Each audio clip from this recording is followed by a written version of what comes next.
सहस्रशीर्षं देवं विश्वाक्षं विश्वशम्भुवं विश्वं नारायणं देवमक्षरं परमं पदं विश्वतः परमां नित्यं विश्वं नारायणगुं हरिं विश्वमेवेदं पुरुषस्तद्विश्वमुपजीवति पतिं विश्वस्यात्मेश्वरं शाश्वतं शिवमच्युतं नारायणं महाज्ञेयं विश्वात्मानं परायणम्।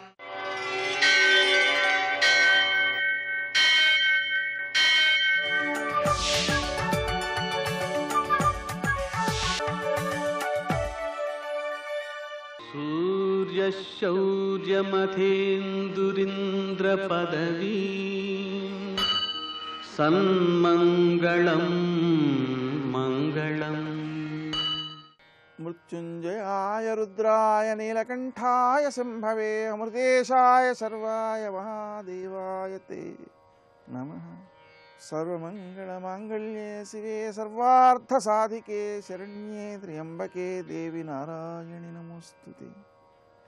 నేటి కాలమాన విశేషాలను గమనిద్దాం. స్వస్తి శ్రీ చాంద్రమాన మన్మథనామ సంవత్సరం ఉత్తరాయణం గ్రీష్మ ఋతువు జ్యేష్ఠమాసం శుక్లపక్షం సోమవారం సూర్యోదయం 5:45 సూర్యాస్తమయం 6:40 తిథి సప్తమి ఉదయం 9:40 వరకు నక్షత్రం మఘ తెల్లవారుజామున 5:18 వరకు వర్జం మధ్యాహ్నం 3:53 నుంచి 5:40 వరకు దుర్ముహూర్తం మధ్యాహ్నం 12:35 నుంచి 1:30 వరకు మరల మధ్యాహ్నం 3:13 నుంచి 4:05 వరకు అమృతకాలం రాత్రి 2:37 నుంచి 4:24 వరకు రాహుకాలం సోమవారం కాబట్టి ఉదయం 7:30 నుంచి 9 గంటల వరకు అష్టగౌరీరీత్యా శుభప్రదమైనటువంటి సమయం ఉదయం 7 గంటలకి. నేటి విశేషం సోమవారం అలాగే అష్టమి కూడా ఉంది. అష్టమి సోమవారం సమ్మిళితం కావడం వల్ల శంకరునికి చాలా ప్రీతికరమైనటువంటిది. ఆ కారణంగా మృత్యుంజయుణ్ణి ఆరాధన చేసుకోవడం, మృత్యుంజయాయ రుద్రాయ నీలకంఠాయ శంభవే అమృతేశాయ శర్వాయ మహాదేవాయ తే నమః ఆ మంత్రాన్ని జపించుకుంటూ ఉండడం, ఆ అభిషేకాలు అలాగే మారేడు దళాలతో అర్చన చేయడం. ఒక్కొక్క మారేడు దళాన్ని సమర్పిస్తే 3 జన్మల పాపం పోతుంటుంది. వీలైతే మారేడు చెట్టు నాటడం, ఎందుకంటే ఒక చెట్టు నాటితే 7 జన్మల పాపం పోతుంది. అలా ప్రకృతిని మనం కాపాడుకుంటూ ఉండడానికి చాలా ఉత్తమమైనటువంటి దివసం. శంకరుణ్ణి ఆరాధించడానికి, గౌరీదేవిని ఆరాధించడానికి, చంద్రుణ్ణి ఆరాధించడానికి కూడా చాలా ఉత్తమమైనటువంటి సమయం. ముఖ్యం ఏంటంటే చంద్రుడు అనేటువంటి వాడు మానసిక ఆరోగ్యానికి చాలా మంచివాడు. అతన్ని శిరస్సుపై ధరించినటువంటి అమ్మవారు కానీ శంకరుడు కానీ మనకు మానసిక ఆరోగ్యాన్ని సంపూర్ణంగా ఇస్తూ ఉంటారు. అధర్వణ వేదాంగ జ్యోతిషంలో జాతకంలో చంద్రుడు ఒక్కడూ బలంగా ఉంటే మిగిలిన గ్రహాలు ఏం బాగుండకపోయినా ఇబ్బంది లేదు అని, అతడొక్కడూ బాగుండకపోతే మిగిలిన ఏ గ్రహాలు బాగున్నా ఏమీ ప్రయోజనం లేదు అని స్పష్టంగా చెప్పారు. మనకు తెలుసు మనసు బాగుంటే మణిమాంత్రము లేలా అని. కాబట్టి ఆ మనసు అనేటువంటిది సరి అయిన ఆలోచన చేయడానికి శంకరారాధన, చంద్రారాధన, గౌరీదేవి, ఎందుకంటే చంద్రుడికి ఆమె అధిష్టాన దైవం కాబట్టి ఆ గౌరీ ఆరాధన ఇవన్నీ కూడా చాలా ఉత్తమమైన ఫలితాలను అందజేస్తాయి. నేటి ఆణిముత్యాలు.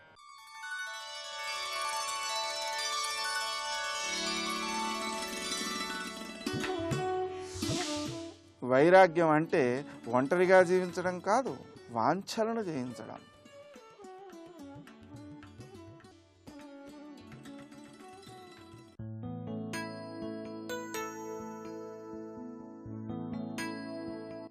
మనం చేసే పనులన్నింటికీ విధిని బాధ్యత వహించమనడం ఎంతవరకు సమంజసం?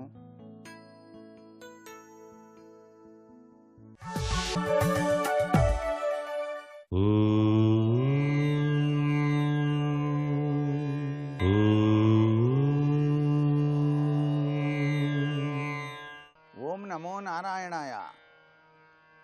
ఓం నమః శివాయ. శ్రీమాత్రే నమః.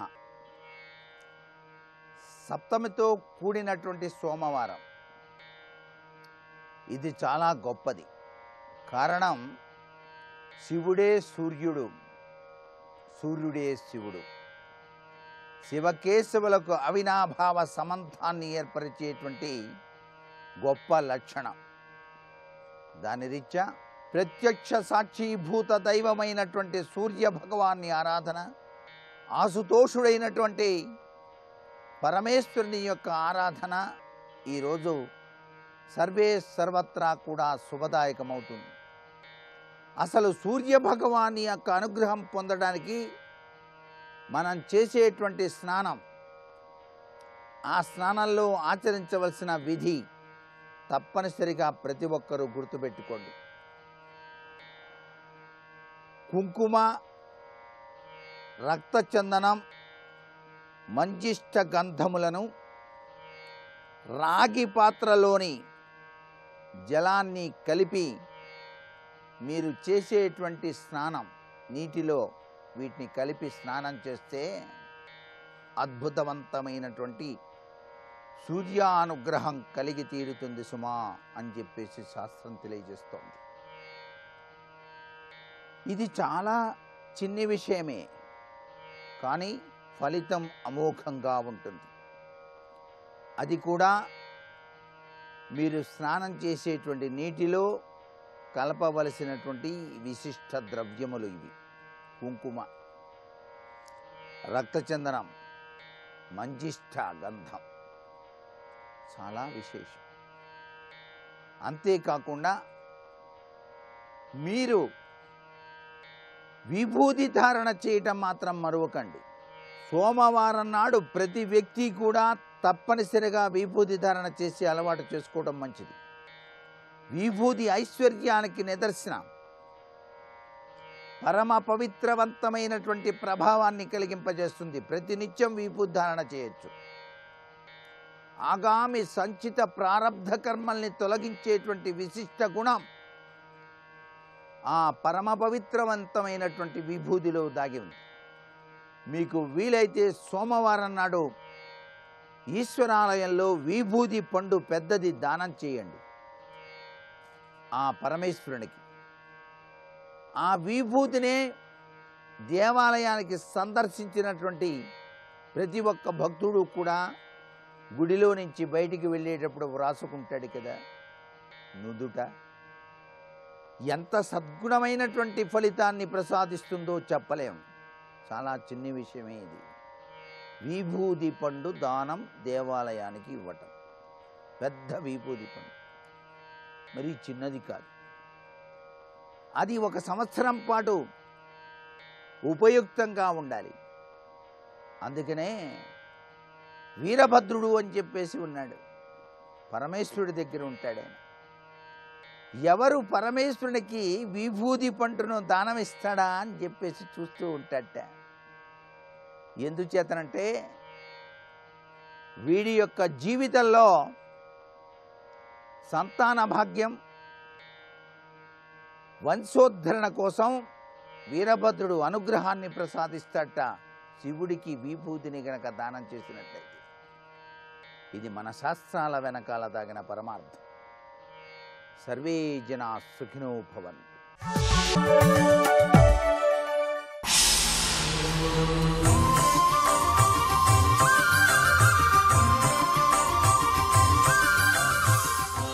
శతక సాహితీ సరస్వతికి నమస్కారం. మమ యోగమదేవ నతృప్తి నిజదేశ దశావ్యధితస్య అవగంతుముపాయమమోఘం శచిభాసయమే హృది భానుం. ఓ ఇంద్రాణీదేవి, మమ యోగమదేవ నతృప్తి, యోగ సాధన చేసి నియమనిష్టలతో పరమశాంతిని హృదయంలో పాదుకొలుపుకుని పరమానందాన్ని అనుభవించేటువంటి స్థాయి కలిగినటువంటి ఈ స్థితిలో నాకు ఈ యోగ నిష్ఠ, ఈ యోగ సిద్ధి నాకు ఆనందాన్ని కలిగించటం లేదు.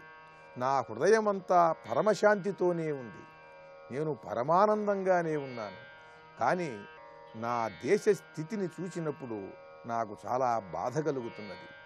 ఈ పరమశాంతిని నేను అనుభవించి ఏమిటి ప్రయోజనం? కోట్ల మంది మా దేశ ప్రజలు బాధలలో మగ్గిపోతున్నారు, అస్వతంత్రులై ఉన్నారు. మమ యోగ మదేవ నతృప్తి.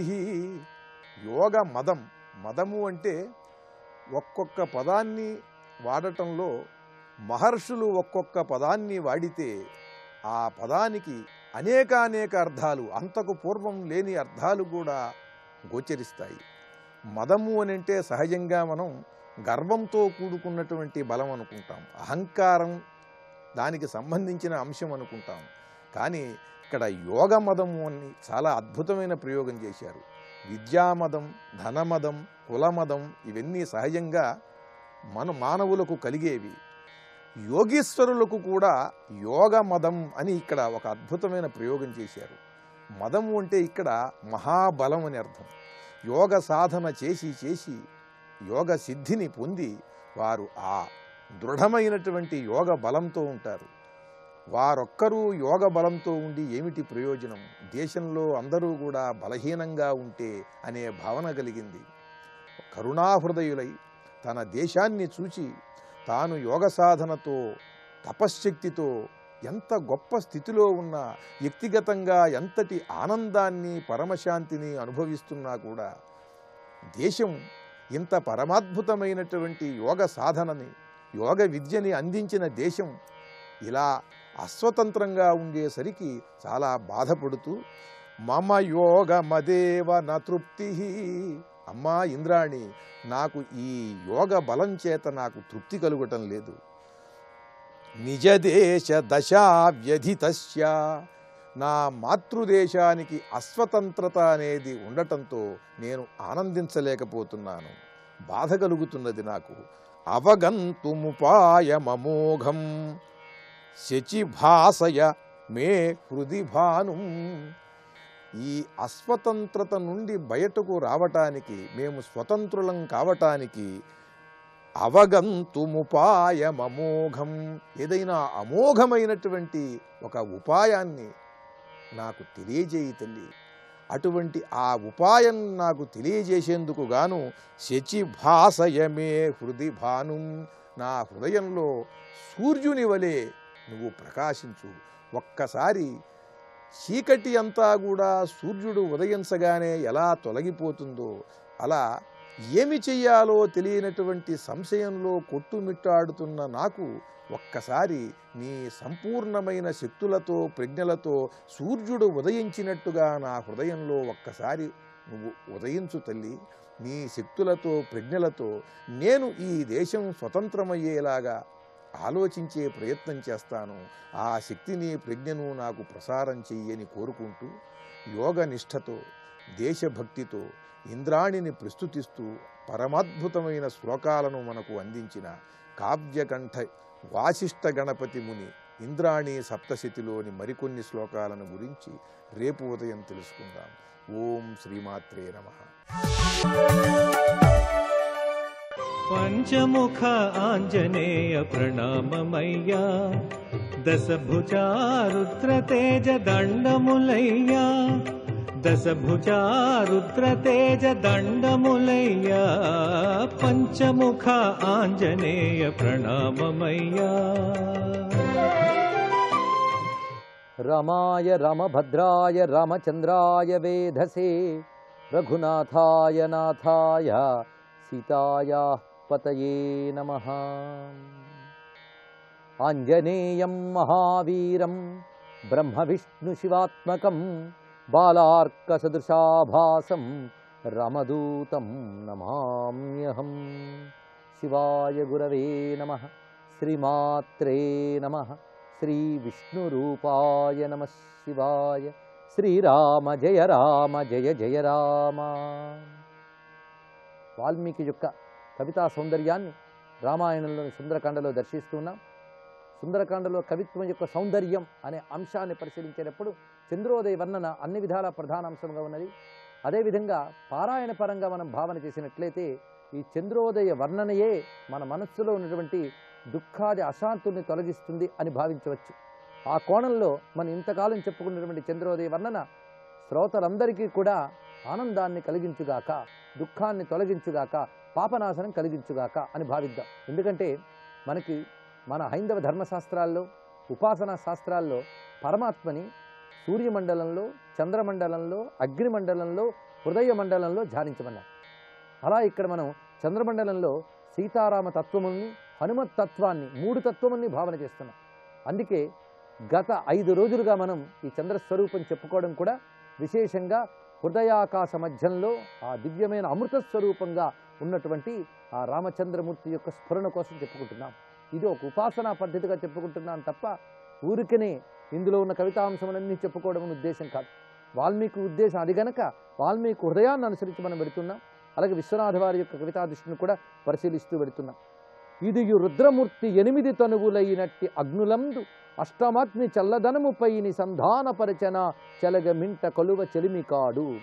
రుద్రుడు అగ్నిస్వరూపుడని, ఆ అగ్నిస్వరూపమే 8 రూపములుగా ఉన్నదని, అందులో ఒక స్వరూపము చంద్రమూర్తి, ఆ చంద్రస్వరూపమే గగనంలో ఉన్నది అని శివుని యొక్క 8వ మూర్తి అన్నారు. ఇక్కడ ఈ శివతత్వ స్ఫురణ కూడా రామునికి శివునికి ఉన్న అభేదాన్ని, హనుమ యొక్క శివత్వాన్ని కూడా తెలియజేస్తున్నది. మొత్తానికి వెన్నెల ఎలాంటిది అంటే చాలా చిత్రం. అది అన్నీ చూడ్డానికి పనికొచ్చే కాంతినిస్తుంది, దేన్ని అంత స్పష్టంగా మళ్ళీ చూపించదు.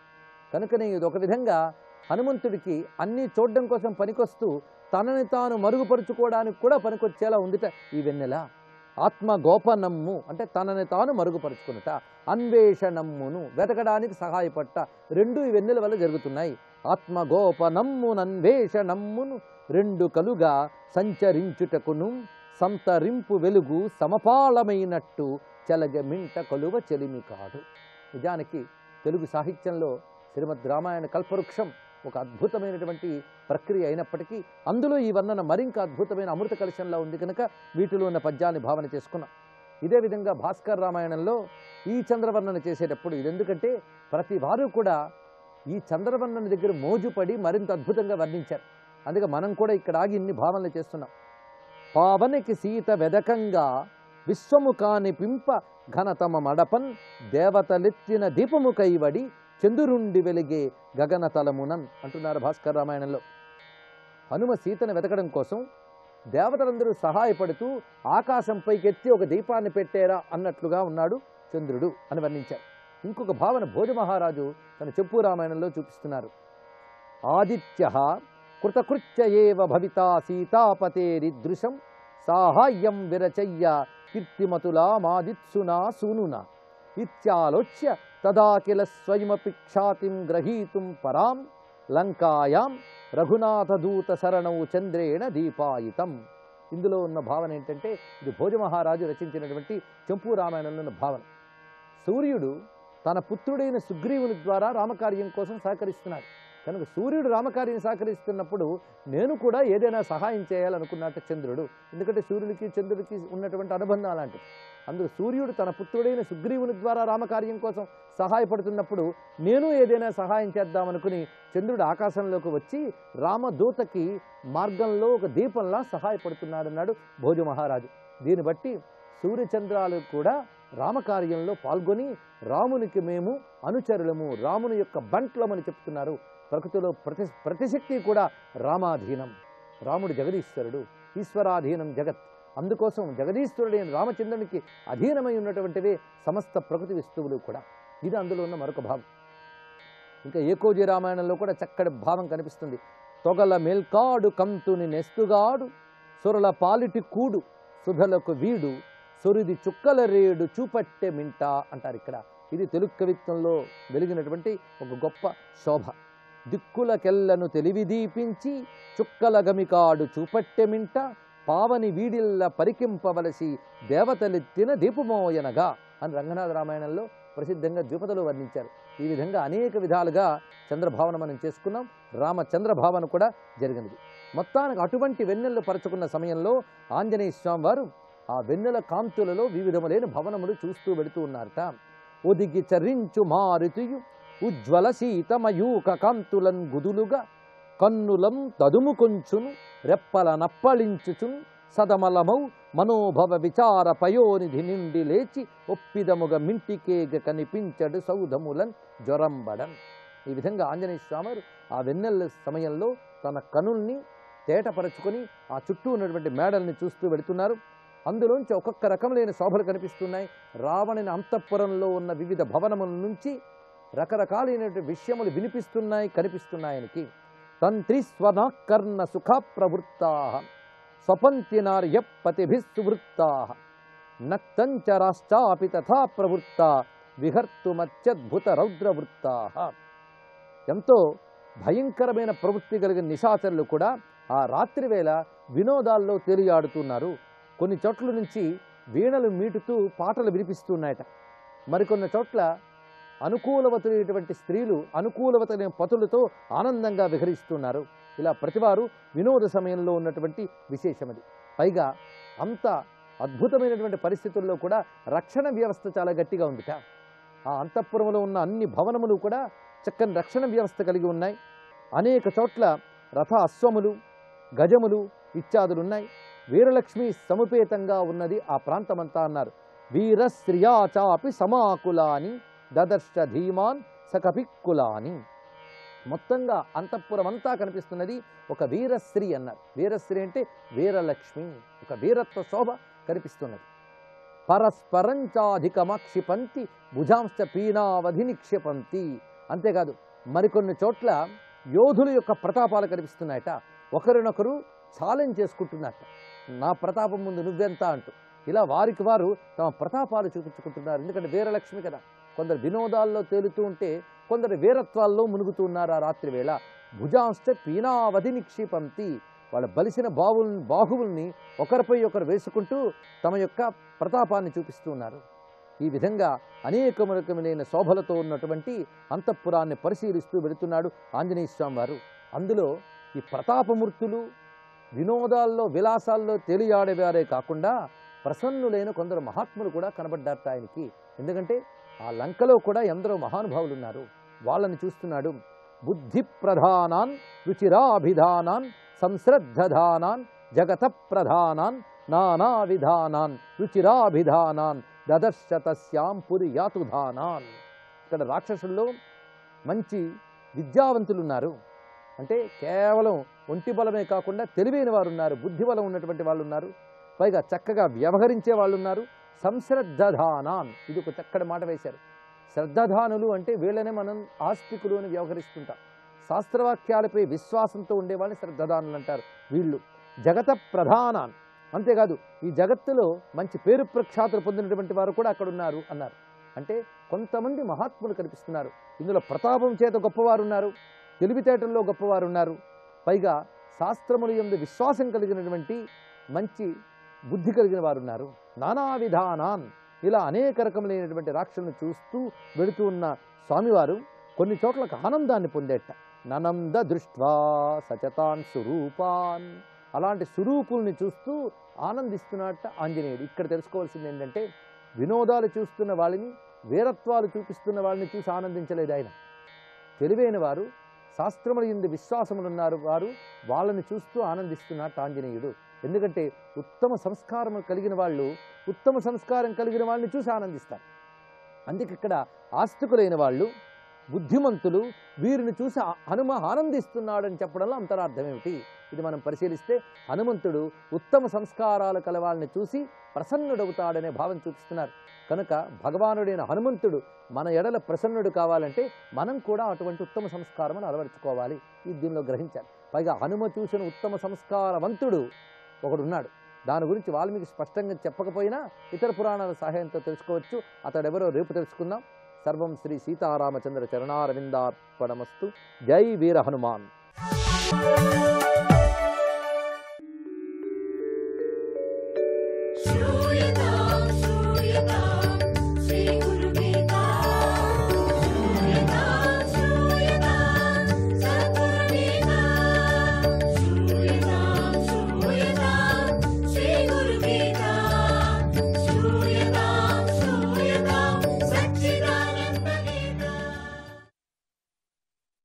జై గురుదత్త.